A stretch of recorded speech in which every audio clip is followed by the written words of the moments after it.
What would you do if you had 1 year to live and guaranteed success in anything you decided to do? What would that be? What would you do with your life if you had it to live over? Getting to know yourself. What is one value, one deep commitment from which you would never budge? Ask yourself the question, what would your life be like? What would your life look like if you decided not to care what people thought of you? What would your life be like if you decided to give up some of your fears? What would your life be like if you decided to become courageous? What would your life be like? It takes courage to live your dreams. It takes courage to manifest your greatness. It takes courage to decide to live, to decide to bring out all of your talents and abilities, to decide to stretch out, to decide to take a chance. It takes courage to be happy, just to be you. It takes courage to enjoy yourself.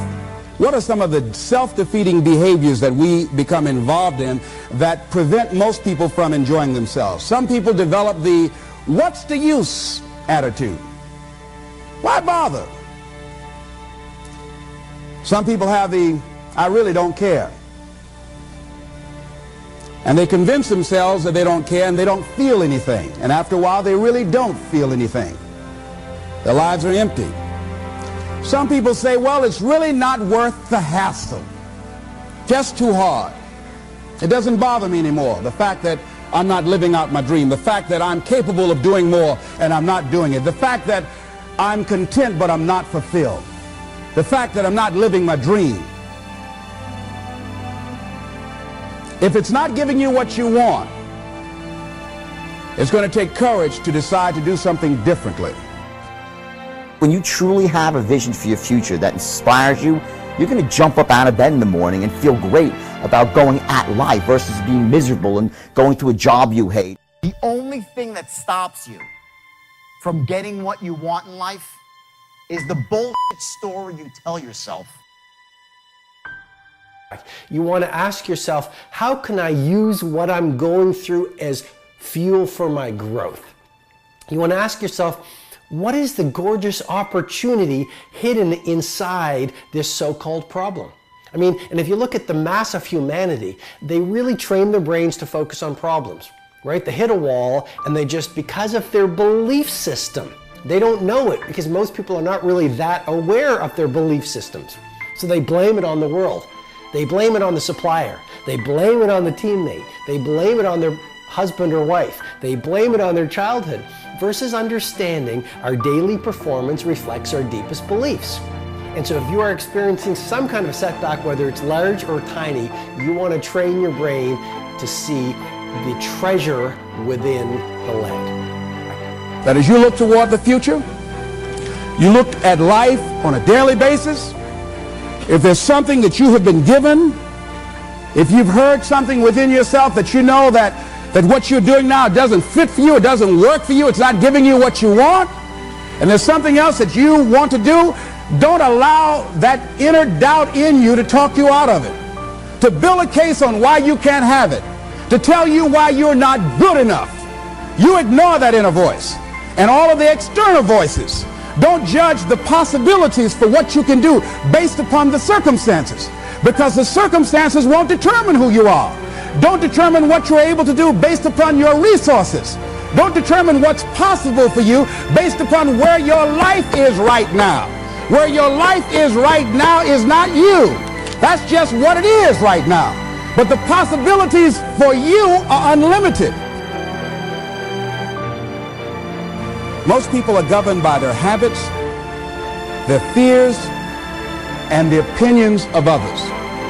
A lot of people never try anything differently because they have been convinced by people in their lives that they value that they can't do it. They're living within the context of the opinions that other people have of them, the low expectations. Many people doubt themselves because when they thought about doing something at some critical point in their lives, somebody they respected and honored somebody they believed in, somebody that they loved, someone they trusted said, you can't do that.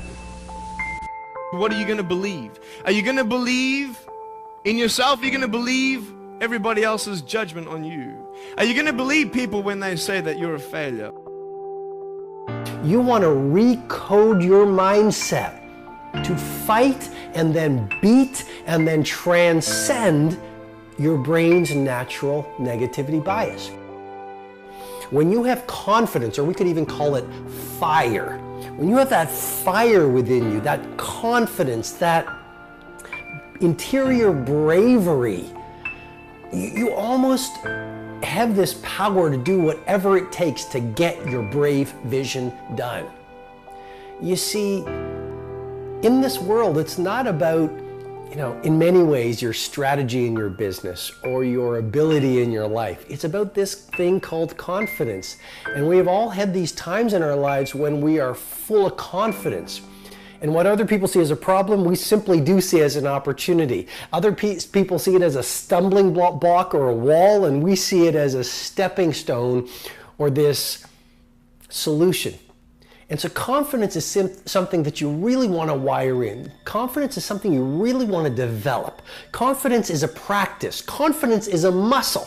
And like any muscle, the more you focus on it and practice it and train it, the stronger your confidence is going to grow.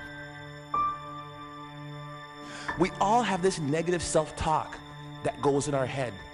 Guess what? There's enough people that are telling us we can't do it, that we're not good enough. Why do we want to tell ourselves that? We know for a fact that thoughts influence actions. Why do we want to say that negative self-talk to ourselves? We need to get our own self-affirmations. Muhammad Ali, what was his self-affirmation? I am the greatest. Who else is going to tell you? There need to be quiet moments in your bedroom, quiet moments when you're brushing your teeth, that we need to reaffirm, I am the captain of my ship and the master of my fate. That is my affirmation. So decide that you're going to take some time to work on you, that you deserve that from yourself, that your life deserves some prime time, because you are creating your own production. As Michael Todd would say, you are the star of your show. You are the director. You're writing the script. And you will determine whether your life is a smash office hit or flop. So as you look at your life, you're saying, I'm not getting what I want. As you begin to look toward the future, begin to know that whatever it takes for you to create that, you got that in you. You got that. You've got genius in you. You've got goodness in you. You've got creativeness in you. If you decide to take the initiative to change the current quality of your life, I say to you that you will find that the universe is on your side, that life is on your side. Make sure you do all you can do. And if we're honest this evening, we know that we haven't done all we can do. So as we look at the future, we can decide that from this day forward, as I look at my personal relationships, if I look at my professional relationships, if I look at my family relationships, as I look at all the dimensions of my life, looking at myself mentally, emotionally, and spiritually, I'm going to do all I can do to develop me, to bring my talent out here, to make a contribution to life.